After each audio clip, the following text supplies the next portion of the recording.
Señal directa. Continuamos en Señal Informativa, vamos a la línea telefónica, está en la misma el doctor Antonio Gómez Reina con su colaboración de esta semana. Muy buenos días, doctor, qué gusto saludarlo. Muy buenos días, Ani. Bueno, pues hoy recordamos a Aristóteles, nació en Estargia, en el reino de Macedonia en el año 384 a.C. y muere en Calcis, reino de Macedonia, en el año 322 a.C. en la antigua Grecia. Aristóteles, a los 17 años, a la muerte de su padre, queda huérfano, y su tutor, Proxeno, de Aterneo, lo envía a Atenas, centro intelectual del mundo griego, estudiando en la Academia de Platón, donde permaneció por más de 20 años. Tras la muerte de Platón, en el año 347 a.C., Aristóteles viaja a Terneo y Aso, en Asia Menor, viviendo con su compañero de la Academia de Platón, Hermías, que era el gobernador de la ciudad. Al ser asesinado Aristóteles viaja a Mitilene, donde continúa sus estudios e investigaciones.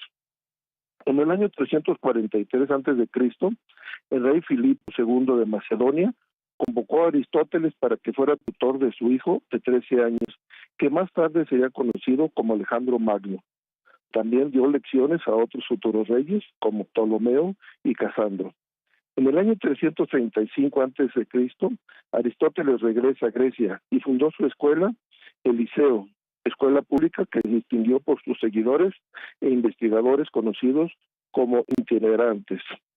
Aristóteles escribió cerca de 200 tratados, solo se han conservado una treintena de ellos. La temática es extensa, pero sus obras notables son de metafísica, ética nicomaquea y política.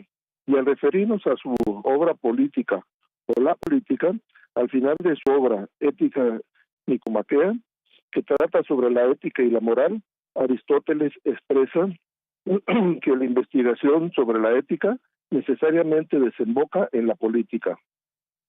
Estas dos obras son consideradas como un tratado amplio que habla sobre la filosofía de los asuntos humanos referente a las ciudades y Estado. En su obra, la política se estructura en 8 libros. El primero habla de las ciudades, el segundo sobre la república, tercero sobre los ciudadanos, el cuarto de las teorías políticas, el libro quinto sobre las ciudades perfectas, el sexto de constituciones democráticas, el séptimo del mejor estado y la mejor vida, y el octavo libro sobre la educación en el estado ideal y su rol. En su libro cuarto sobre las teorías políticas, Aristóteles enumera los principales fundamentales de la democracia, en donde cita los principios al ejercicio de las funciones públicas, en especial en los magistrados. Y dice sobre esto: todos los ciudadanos tienen derecho a sufragar para la elección de los magistrados, además de poder desempeñar una magistratura. Cada uno de sus ámbitos tiene el deber de ejercer una magistratura.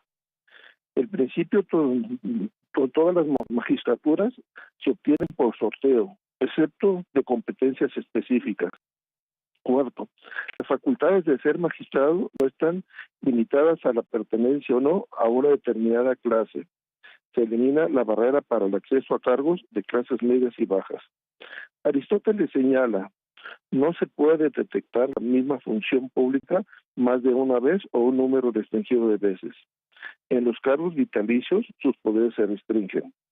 El trabajo de los magistrados deberá de estar bajo el control de los órganos de diserción y deben rendir cuentas al pueblo y a los tribunales. Los magistrados accedían a su cargo mediante elección directa o mediante sorteo. La gran mayoría se sorteaban y casi todos eran para un periodo de un año no renovable. Los no sorteados, que eran elegidos, comprendían los magistrados militares. Aristóteles divide las magistraturas en 6 categorías principales: los magistrados religiosos, magistrados comandantes de las fuerzas terrestres y navales, magistrados de las finanzas, magistrados inspectores, magistrados judiciales y los magistrados de las comisiones de organización de la Asamblea de los Pueblos. Y al ver a los magistrados judiciales que eran seleccionados por sorteo y duraban solo un año en la mayoría de los casos, hoy en nuestro estado de Jalisco los magistrados judiciales se han perpetuado en el Poder Judicial. Existen casos de magistrados del Supremo Tribunal de Justicia en el Estado que de 34 de ellos, 11 se han enquistado en el sistema.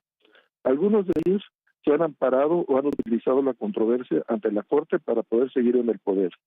La Ley Orgánica del Poder Judicial establece que los magistrados solo podrán desempeñarse por un periodo de 7 años y por otros 10 años si son ratificados por el Congreso del Estado, en donde podrán ser estos señalados. En este caso, el máximo será de 7 años en funciones que hoy encontramos magistrados con antigüedad 34, 32, 29 y más años de antigüedad. ¿Cuántos de esos magistrados estarán trabajando de una forma recta y honorable? Y recordando a Aristóteles de Sargia, en sus reflexiones sobre la ética y la moral, en su obra Ética Nicomaquea, que antecede a su obra La Política, donde señala la teoría de las políticas, y en un quinto libro sobre los magistrados judiciales. Hoy vemos que esos magistrados judiciales en el Estado no son bien vistos por su actuar continuo y cómo han utilizado el poder en su beneficio, ya que entregan plazas no a los más capaces, sino que son para compromisos políticos, amigos y familiares, entre otros. ¿Qué pensaría Aristóteles de Starkey al ver que se refieren al poder y que buscan a toda forma continuar en la nómina, que en ocasiones no es el beneficio más importante que pueden tener en sus cargos? Señores magistrados, creo que la moral y la ética se les ha olvidado. Y hasta aquí mi comentario esta semana. Gracias. Así es, doctor. Bueno, pues en términos generales podemos aplicar esto a muchas de las áreas del poder público. Claro, o sea, ahí ya vemos que ahora el poder público pues son grupos de poder o grupos familiares y vemos cómo se intercambian plazas entre ellos de familiares o de compromisos. Y muchas veces esas personas que imparten justicia o que están en un puesto público, pues simple y sencillamente la ética y la moral pues, no le funciona, porque muchas veces defienden familia, defienden principios y vemos en realidad pues que no es así. Entonces, pues muchas veces utilizan los favores entre ellas para perpetuarse en los poderes. Sí, y la otra parte es, ¿qué hace diferentes a estos ciudadanos que llegan a los cargos de poder para actuar de esta manera? Es decir, ¿por qué de pronto podemos pensar que ser un ciudadano común y corriente es ser diferente a quien tiene un cargo público y que se transforma y que se vuelve la persona que abusa desde los espacios públicos? Yo creo que aquí la corrupción pues la hemos tolerado, la hemos pues simple y sencillamente nos hemos acostumbrado a tener este tipo de entes en los cuales pues son servidores públicos y bien lo decía Aristóteles hace más de 2000 años, desde que simple y sencillamente una persona no puede perpetuarse en el poder y cuando mucho pues podría durar 2 o 3 años y por votación popular. Pues sabemos que la votación popular pues no existe, simple y sencillamente hay acuerdos, hay los cabildeos, dichosos cabildeos, en donde van cada uno acomodándose. Y lo vemos porque sabemos de algunos casos en los cuales el gobernador en turno pone sus gentes en puestos claves para poder tener la justicia a su lado y para poderse manejar. Creo que pues la moral y la ética no existen y que tiene que haber ya un cambio en este tipo de estructuras o de formas.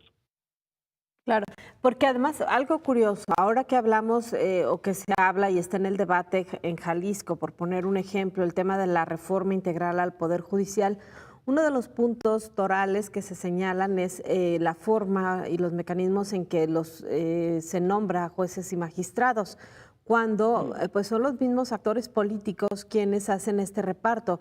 De pronto volvemos a esta misma reflexión, si nuestro problema es de leyes, de que tengamos que establecer una reforma en donde se diga cómo seguir el camino para llegar a estos cargos, o si simplemente bastaría con la voluntad política de quienes tienen el poder de decisión de no repartirse y no querer abusar de ese espacio justamente para poner a sus amigos o a quienes les puedan ayudar posteriormente con sus decisiones.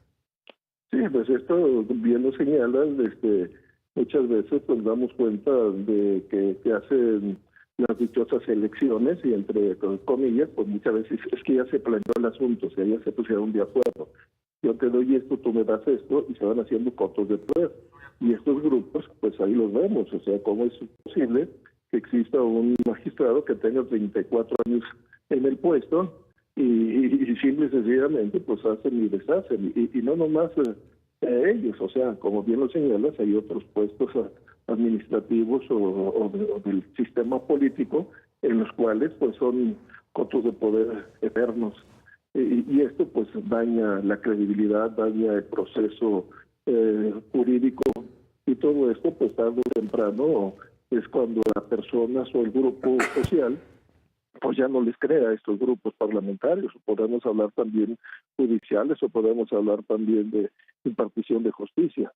Y esto pues va a llegar el momento en que el pueblo tiene que reaccionar y empieza a reaccionar en ciertos lugares donde pues ya la justicia la hacen por su propia mano. Claro, luego pensamos por qué no funcionan algunas instituciones. Bueno, pues justamente porque quienes están al frente de ellas son estas personas que llegaron por estas vías. Doctor, muchísimas gracias, un placer escucharlo. Un gusto en saludarlas, que tengan buen día. Muchas gracias, el doctor Antonio Gómez.